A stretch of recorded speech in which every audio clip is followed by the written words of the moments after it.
Fear, friend or foe. Picture this, you're about to try out for the school basketball team.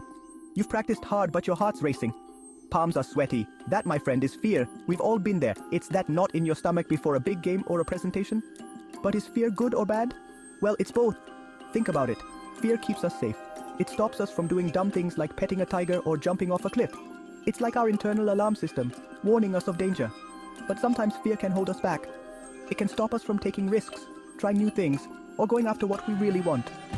Imagine a gazelle on the African savanna. It senses a lion lurking in the grass. Fear kicks in, sending the gazelle sprinting for its life.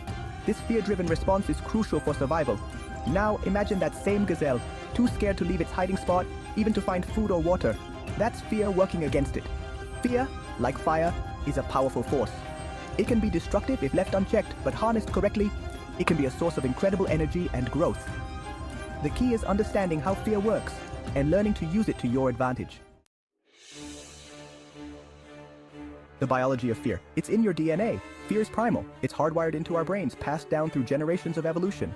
Think back to our ancestors, facing down saber-toothed tigers and woolly mammoths. Their survival depended on a healthy dose of fear. When we sense danger, our brains release a cocktail of hormones, including adrenaline and cortisol.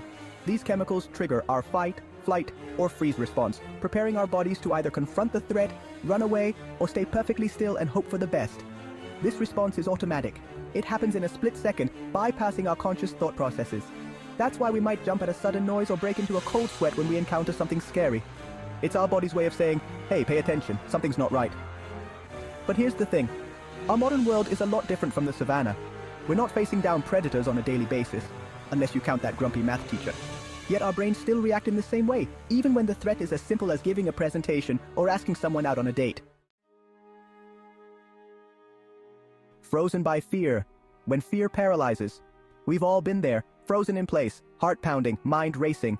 Maybe it was a pop quiz you didn't study for, or a public speaking event that turned your knees to jelly. That's fear's freeze response in action. Sometimes, freezing can be helpful. Think about a rabbit caught in a car's headlights.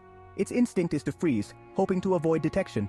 In some situations, staying still can be the safest course of action. But in many cases, freezing can be paralyzing. It can prevent us from taking action, speaking up, or pursuing our goals. That fear of striking out might stop you from trying out for the baseball team. The fear of rejection might keep you from talking to that girl you like. The key is to recognize when fear is holding you back. Is the fear based on a real threat, or is it just your mind playing tricks on you? If it's the latter, it's time to challenge those fears and break free from their grip. The flight instinct running away isn't always bad. Remember that gazelle we talked about earlier? Sometimes the best course of action is to simply run away from danger. And guess what? That's perfectly okay. Think about it. If you're facing a bigger, stronger opponent in a fight, running away might be the smartest move. It's not cowardly. It's strategic. It's about choosing self-preservation over ego. The same goes for other situations. If you're feeling overwhelmed by stress, it's okay to take a step back and recharge. If a particular activity or environment is causing you anxiety, it's alright to remove yourself from that situation. Running away doesn't mean you're weak. It means you're smart enough to recognize when a battle isn't worth fighting. It's about choosing your battles wisely and prioritizing your well-being. Section 5. The fight response.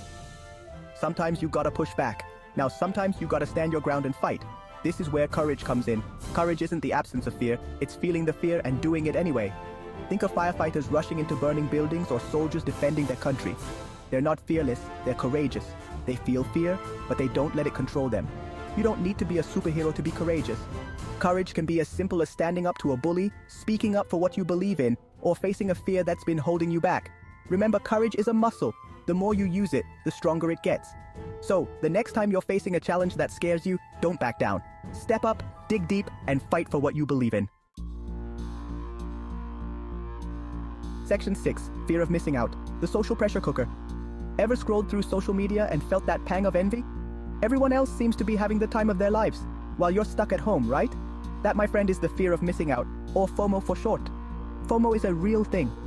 It's that feeling of inadequacy or anxiety that we experience when we compare ourselves to others, especially on social media. It can drive us to make impulsive decisions just to keep up with the crowd. Maybe you felt pressure to go to a party you didn't want to attend, or try something risky just because everyone else was doing it. That's FOMO at work. It can cloud our judgment and lead us down paths we might later regret.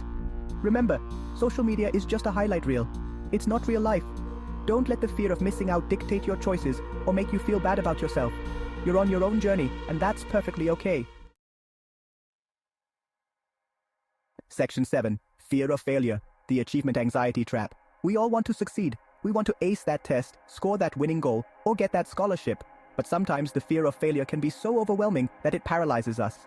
This fear can manifest itself in different ways. Some people procrastinate, putting off tasks until the last minute. Others avoid challenges altogether, sticking to what they know they're good at. The problem is, fear of failure can become a self-fulfilling prophecy. If you're so afraid of failing, you might not put in the effort needed to succeed, or you might sabotage yourself without even realizing it. The key is to reframe failure. Instead of seeing it as a negative, view it as an opportunity for growth. Every mistake, every setback is a chance to learn and improve.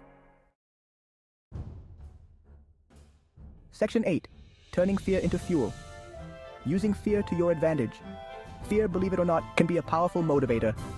Think about it. That fear of failing a test can be the kick in the pants you need to study harder. The fear of disappointing your parents can push you to work towards your goals. The key is to channel that fear into positive action. Instead of letting fear paralyze you, use it as fuel to propel you forward. Embrace the discomfort, step outside your comfort zone, and see what you're capable of achieving.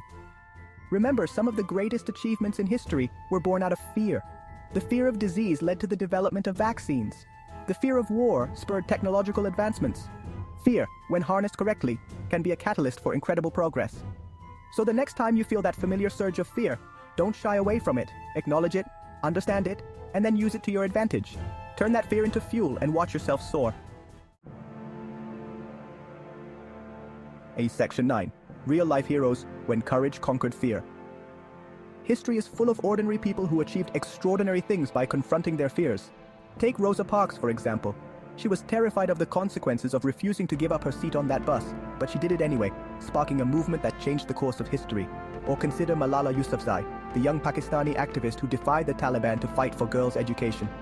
She faced threats, violence, and even a near-fatal shooting, but her courage never wavered. These individuals, and countless others like them, teach us that courage isn't about being fearless.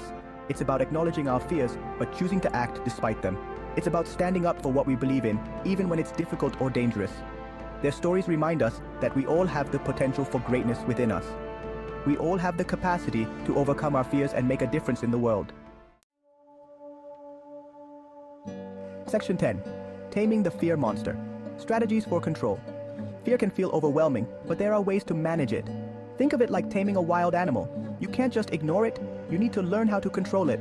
One strategy is to face your fears head-on. The more you expose yourself to what scares you, the less power it will have over you. Start small. If you're afraid of public speaking, try practicing in front of a mirror or with a small group of friends. Another helpful technique is to challenge your negative thoughts. Fear often distorts our thinking, making situations seem worse than they actually are. When you feel fear creeping in, ask yourself, is this fear based on facts or feelings? Finally, don't be afraid to seek help. Talking to a trusted adult, counselor, or therapist can provide you with valuable support and coping mechanisms. Remember, asking for help is a sign of strength, not weakness. Section 11. The bottom line. Fear can be a guide, not a dictator. Fear is a natural part of life. It's what keeps us safe and helps us avoid danger. But it's important to remember that fear can also hold us back from experiencing all that life has to offer. The key is to find a balance. Acknowledge your fears, but don't let them control you. Learn to differentiate between fear that protects you and fear that limits you. Remember, you are not your fears. You are braver than you think, stronger than you seem, and capable of more than you can imagine. So go out there, embrace the unknown, and live a life that is true to yourself. The world is waiting for you.